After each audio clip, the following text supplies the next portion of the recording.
जय श्री कृष्णा दोस्तों, कैसे हो आप सभी। उम्मीद करती हूँ कि आप सब बहुत ही बढ़िया होंगे। आज के व्लॉग की शुरुआत होती है पड़ोसियों के खेतों पर डाका डालने से। मैं और भाई पहुंच जाते हैं पड़ोसियों के खेतों पर, जहाँ सबसे पहले हमने अपनी दिव्य दृष्टि चारों ओर घुमाकर देखा कि कोई है तो नहीं। अगर कोई हुआ तो हम दोनों को ढोलक की तरह यही बजा देंगे। चलो अपनी दिव्य दृष्टि कुएं की तरफ भी डाल देते हैं, जो इंद्रदेव की कृपा से पूरा भर गया था। समय को बातों में बर्बाद ना करते हुए हम फटाफट से इस कुएं से जल को निकाल लेते हैं। तो सबसे पहले जल निकालकर मैंने इन बाल्टियों को अच्छी तरीके से साफ कर दिया है। और कुएं पर लाइट नहीं आ रही थी, इसी कारण हमें जल पुराने अंदाज से निकालना पड़ रहा है। जल निकालते वक्त मेरे दिमाग में एक ही ख्याल चल रहा है, अगर मैं इस कुएं में गिर गई तो मैं क्या जिंदा वापस आऊंगी या। और थोड़ी देर में हमारे सिर पर मंडराने लग जाते हैं ये काले काले बादल। बारिश का भी एक अलग ही अंदाज है। जब हमारी फसल पूरी पक जाती है तो उसे बर्बाद करने के लिए जल्दी जल्दी आ जाती है। एक तो पहले से ही अत्यधिक बारिश होने के कारण आधी से ज्यादा फसल बर्बाद हो गई है, और अब थोड़ी बहुत जो फसल बची हुई है उसको भी ये बारिश नहीं छोड़ेगी। बारिश भी ना इंसानों की तरह है, जब इनकी जरूरत होती है तब तो ये आते नहीं है, और जब जरूरत नहीं होती है तब ये बिना बुलाए चले आते हैं। अब बारिश तो रुकने का नाम नहीं ले रही है। चलो अब हम चलते हैं अपनी दादी के घर पर। तेज बारिश होने के कारण हम पूरे बारिश में भीग जाते हैं, इसलिए दादी जला रही है आग। क्योंकि बारिश में भीगने के कारण हमें बहुत ही तेज ठंड लग रही थी। और फिर दादी ने आग जलाकर हम सबके लिए चाय भी बनवा ली। और फिर हम लोग भी फटाफट से चाय पी लेते हैं और बारिश भी रुक जाती है। फिर हम लोग भी इन भीगी भीगी सड़कों और ठंडी ठंडी पवन का आनंद लेते हुए निकल जाते हैं घर की ओर।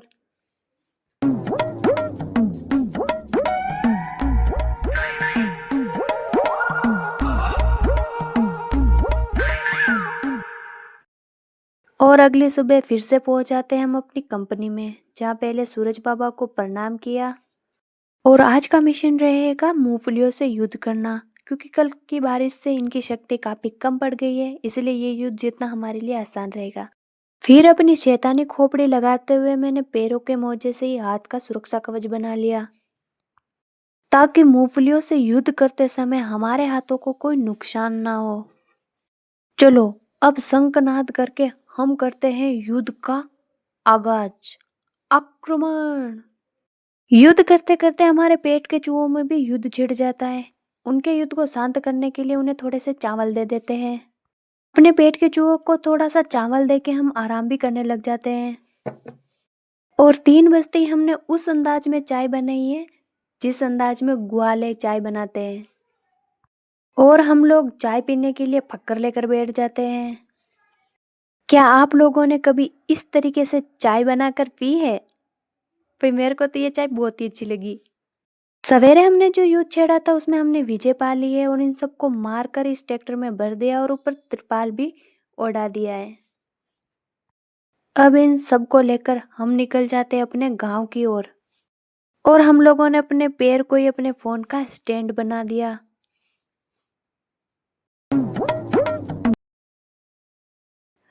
घर पहुंचते ही सबसे पहले हमने रावण बना दिया। बस इस रावण के 10 सिर और लगाने बाकी है। लेकिन तभी हमारे गुप्त सूत्रों से पता चलता है कि हमारे घर पर आगमन हुआ है हमारे नाना जी का। फिर हम भी घर पहुंचकर फटाफट से नाना जी के लिए चाय बना लेते हैं। काफी देर नाना जी से वार्तालाप करने के बाद बारी आती है नाना जी के वापस जाने की। हमारे इधर ऐसा होता है कि अगर कोई हमारे घर पर मेहमान आए और उनकी हम अच्छे से खातिरदारी करते, उनको मतलब कुछ भी अच्छा अच्छा खिला दो, उनको खाना खिला दो, मतलब कुछ भी कर दो, लेकिन उनको चाय के बारे में नहीं पूछा ना, तो आगे जाकर वो यही बोलेंगे, हाँ सब कुछ किया लेकिन चाय नहीं पाई। और हमारे नाना जी हमारे लिए लाए थे कचौरी, तो फटाफट से इस कचौरी को निपटा देते हैं हम।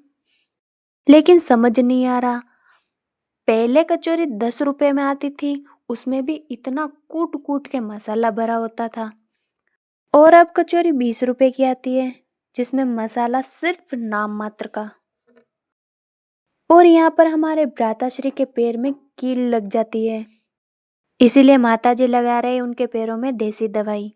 अब ये दवाई कैसे बनती है, क्या क्या डालना रहता है, चलो आपको बताती हूँ। तो सबसे पहले एक छोटा सा प्याज लेकर उसकी अच्छे से कुटाई कर देंगे।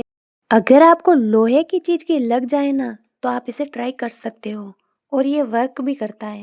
चलो अब प्याज की अच्छे से कुटाई हो गई है और इधर तवा भी गर्म हो गया है तो इसमें डालेंगे हम थोड़ा सा तेल। तेल आपको थोड़ा ही डालना है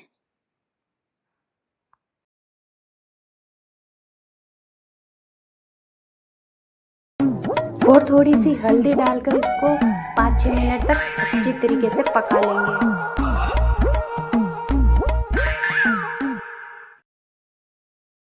चलो अभी अच्छी तरीके से पक गया है तो गैस को बंद कर देते हैं और इसको थोड़ा ठंडा होने तक ऐसे हाथ को चलाते रहेंगे। याद रखें इसे ज़्यादा ठंडा नहीं करना है।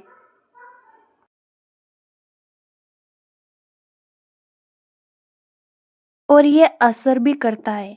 इसको आप 2 दिन लगाओ, देखो आपकी चोट कैसे फुर्र करके गायब हो जाती है। और यहाँ माता श्री ने भी भैया की पट्टी कर दी है।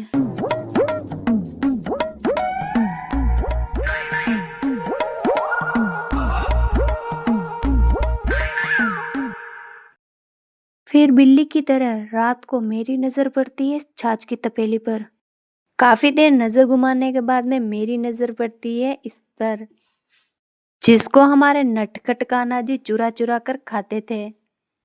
क्या आप लोगों को मक्खन अच्छा लगता? मेरे को तो मक्खन बहुत ही अच्छा लगता है। और फिर अगली सुबह हम पहुंच जाते हैं खेतों पर। और इस बार इस खेत के अंदर हमने लहसुन को ट्रैक्टर से बोया है। और ट्रैक्टर से लहसुन को हमने पहली बार बोया है, देखते हैं हमें क्या रिजल्ट मिलता है। लेकिन इसकी हरकतों से मुझे ऐसा लग रहा है कि लहसुन बाहर नहीं निकल के धरती के अंदर चला जाएगा। और आज हमारे घर पर बनने वाले हैं ढोकले। आइए आपको बताते हैं ढोकले कैसे बनते हैं। ढोकले बनाने के लिए सबसे पहले ले लेते हैं मक्की का आटा। फिर डालेंगे थोड़ा सा अजवाइन, जीरा, धनिया, लाल मिर्च पाउडर, हल्दी पाउडर, नमक और थोड़ा सा तेल डालकर दोनों हाथों से इसको अच्छी तरीके से और फिर माताश्री ने मुझे भेज दिया पोगरे लाने के लिए। हमारे इधर जो भुट्टे होते हैं उनको छील लेते हैं, उसके बाद जो ऊपर का जो बचता है उसका कचरा, उसको हमारे इधर पोगरा बोलते हैं। फिर फटाफट से मैं इस बोरे के मुंह को खोलकर इसके अंदर से कुछ पोगरे निकाल लेती हूँ, क्योंकि हमारे जो ढोकले बन रहे हैं ना वो इन्हीं पोगरों के ऊपर बनने वाले हैं। फिर मैं भी पर्याप्त मात्रा में कुछ पोगरे लेकर चल देती हूँ माताश्री के पास में। आप लोगों के उधर इनको क्या बोलते हैं?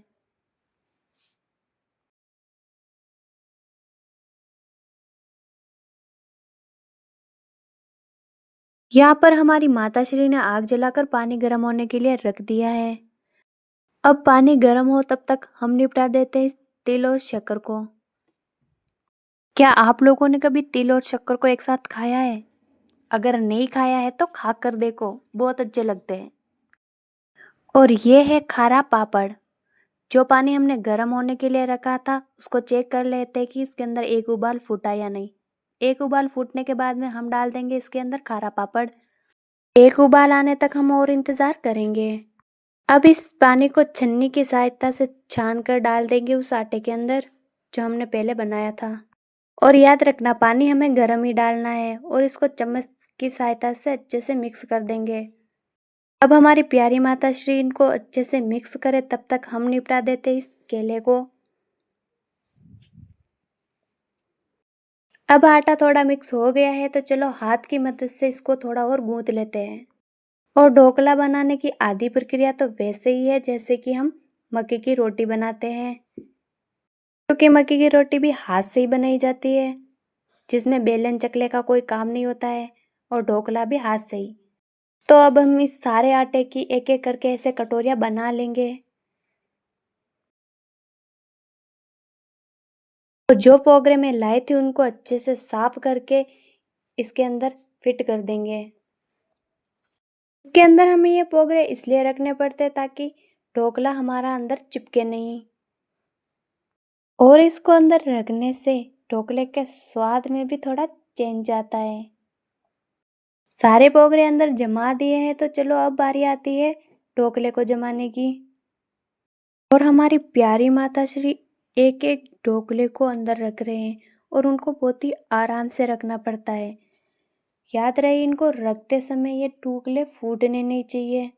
अगर ये फूट गए तो ये ढोकले ढोकले नहीं रहेंगे, क्योंकि इनका चूरमा बन जाएगा। अब प्यारी माता श्री ने एक एक करके सारे के सारे ढोकले अंदर फिट कर दिए हैं। अब बारी आती है इसके अंदर गर्म पानी डालने की। याद रखना, इसके अंदर हमें वही गर्म पानी डालना है जो हमने पहले गर्म किया था और इनको बनाते समय वो बच गया था।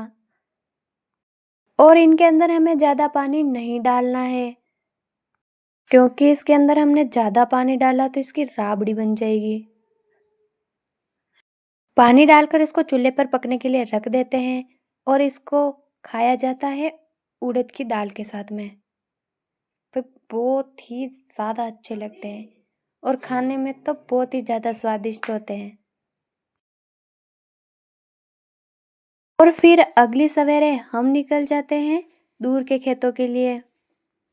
और कभी आप इस वाहन में बैठे हो? और इस वाहन में बैठने के बाद में अगर आप लोग डॉक्टर से चेक करवाने के लिए जाओगे ना अपनी पूरी बॉडी को, तो डॉक्टर अंकल आपसे सिर्फ एक ही सवाल करेंगे, भाई तू किससे युद्ध करके आया है? क्योंकि तेरे सारे सिस्टम इधर उधर हो गए हैं। जो इसके अंदर बैठा है, जो इसको चलाता है, उसे अच्छे से पता होगा कि मैं क्या बोल रही हूँ। पहले हमारे गांव से थोड़ा दूर कहीं खाना हो, मतलब कोई प्रोग्राम वगैरह हो, कोई जागरण वगैरह हो, और अगर हमें वहाँ खाना खाने के लिए जाना हो तो हम लोग इसी के अंदर बैठ कर जाते थे। और जाते टाइम हम खाना खाकर जाते थे और वापस आते टाइम घर आकर भी हम खाना खाते थे। चलो अब हम पहुंच चुके हैं उन खेतों पर जहाँ से हमें घास भरकर लानी है।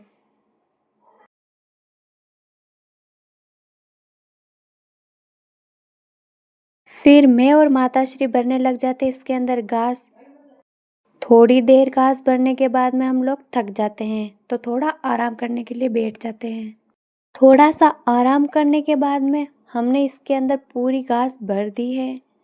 चलो अब चलते अपने गांव की ओर। फिर गांव में पहुंचकर हम लोग इस ट्रैक्टर को खाली करवा देते हैं अपने गांव के खेतों पर।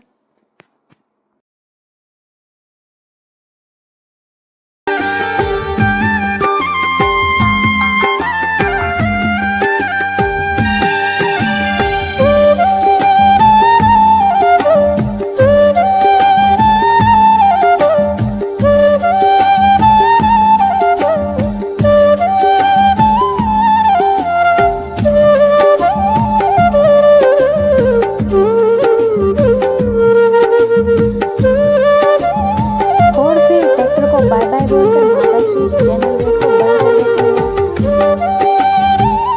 और फिर हम भी फटाफट से घर पहुंचकर मैं और मेरा भाई करने लग जाते हैं मूंगफलियों की चढ़ाई। आप लोगों ने माउंट एवरेस्ट की चढ़ाई के बारे में सुना होगा, लेकिन मूंगफलियों की चढ़ाई के बारे में कभी नहीं सुना होगा। और हम लोग भी गिरते पड़ते मूंगफलियों की चढ़ाई को पूरा कर देते हैं। और इन मूंगफलियों को हम छत पर सूखने के लिए रख देते हैं। चलो एक बार फिर मैं आपको करा देती हूँ अपने गांव के दर्शन। ये है हमारा प्यारा सा गांव। तो गाइस, अब हम मिलेंगे नेक्स्ट व्लॉग में। तब तक के लिए बाय बाय, राधे राधे, जय श्री कृष्णा।